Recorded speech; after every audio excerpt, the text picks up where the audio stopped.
how do you balance both of these? Because what's so great about you is you handle the truth, you expose the lies. It's a tough industry being in the media, but yet you really balance it with staying positive. How do you do that? Well, that's my wife. I'm not that positive by nature, actually. I'm kind of a morose Scandinavian who, I'm those people who are always, maybe it doesn't happen to you, but texting you about the end times. Yeah. And for the record, I do think history ends, and I think Jesus comes back, and I believe I'm a Christian.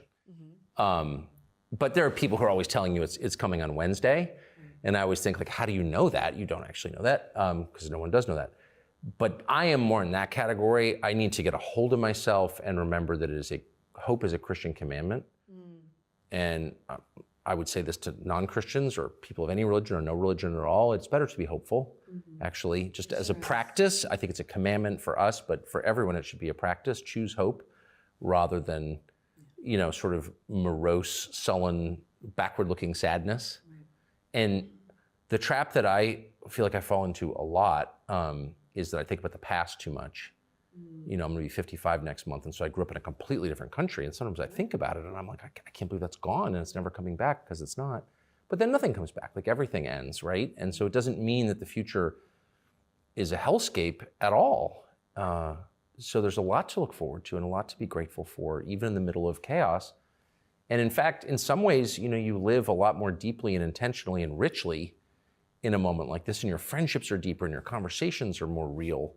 And there's a huge upside to living in turmoil, actually. Well, thank you, because somehow you're balancing it all.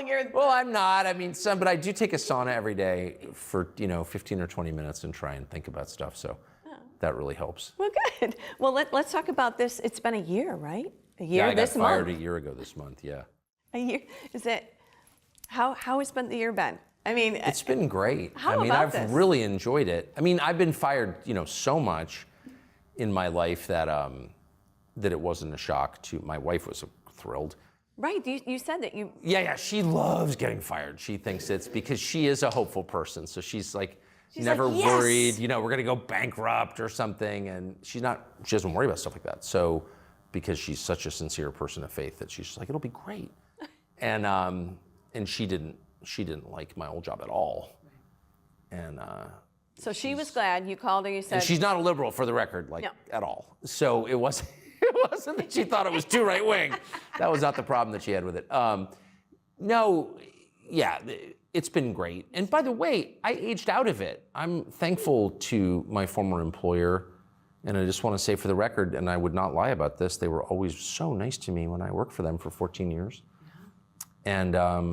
And it's their company, and they didn't want me there anymore, and I get it. That's their prerogative. And I said that when they fired me. They didn't explain why. I still don't know. But I didn't complain about it, and I'm not complaining about it now. I've really had a great time. There are things about it that are a little weird. If you do the same thing for years and then one day you don't do it, you're like, ooh. Right. The scheduling part of it is strange for the first few months. Like, oh my gosh, it's 8 o'clock. Don't I have to be at work? No, I'm sitting at my kitchen table with my wife and dogs, But it didn't take too long to enjoy that, get used to it. Get your new schedule. What about for family life? I think somewhere I read something like you didn't have dinner with your wife for 7 years during the week? Yeah, really for most of our marriage. We were married in 91. I went into TV in 95. And before that, I was a magazine and newspaper writer. So, I worked at night a lot. No, it's been wonderful. And all of our kids were gone. Our 4 kids were gone. So we had a lot more time alone. We had the mirror image of the schedule we had now, which is we would spend the morning together every morning, which I loved. And we still do that. And we go to dinner together. So it's you're your own boss. Yeah, when your kids leave, as you know, if you've lived it, it's like you either end up deciding, I've got to get divorced, I hate this person, which happens a lot. Right. Or you decide, and this happens, I think, thankfully even more, actually I really like this person. I haven't really talked to you in years because you had all these kids around. You can't have a conversation with kids, but you decide you like the person more, and I'm just really thankful that was the case with us. So on the heels of that, 4 kids, all your kids are grown, they're all adult children? Oh yeah, my oldest is almost 30. Oh, 30? She was born when I was 25, so I'm almost 55. So weird. So 30 to 21. okay. So 30, so I've got 29, 27, almost 25, and 21. Wow. And it went by fast, didn't it? Yeah, I mean, you don't even remember some of it. It's like, did it ever happen that you were little?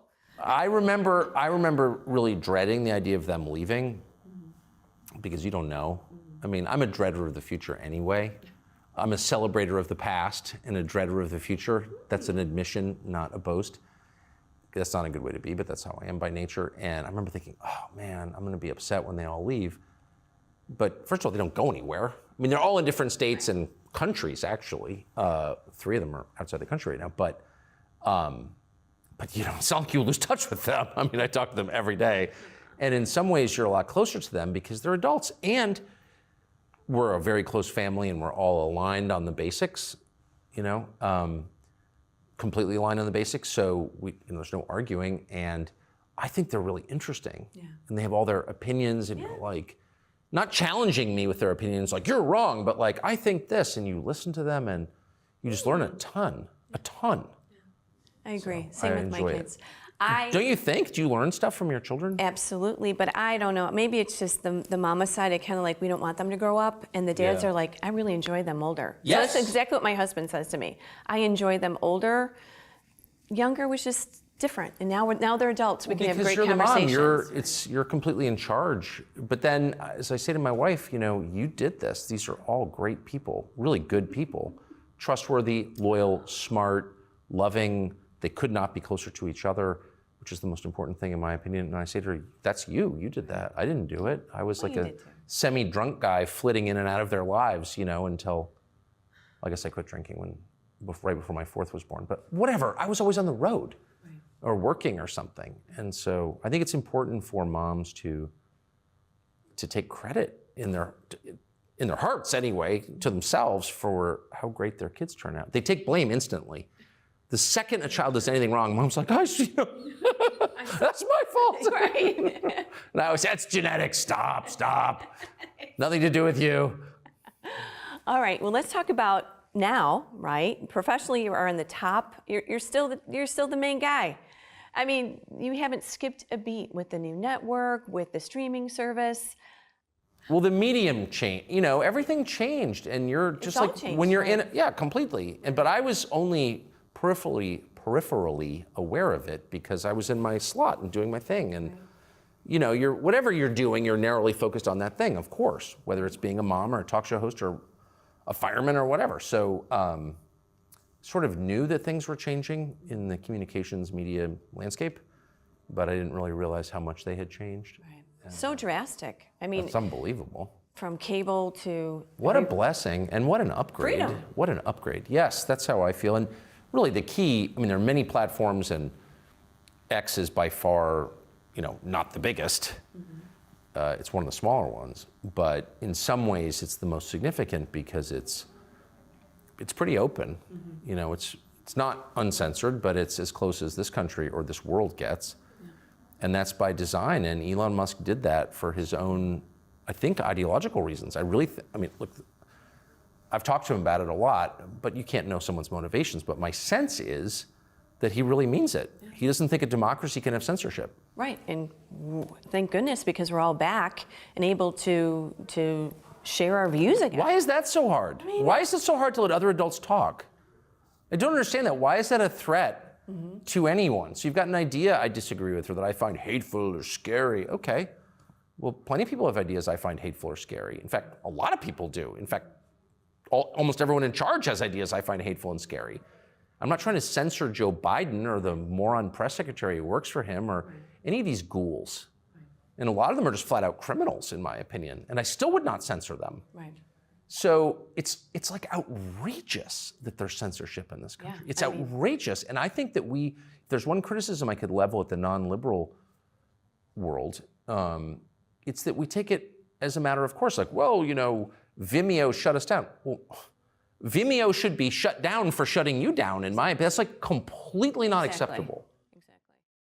Hey, it's Tucker Carlson. The internet is crowded with interesting things that don't really matter. On TCN, we attempt to bring you interesting things that actually do matter, and a lot of them. interviews, long form and short, videos, documentaries. You can find all of it on tuckercarlson.com, and we hope you will.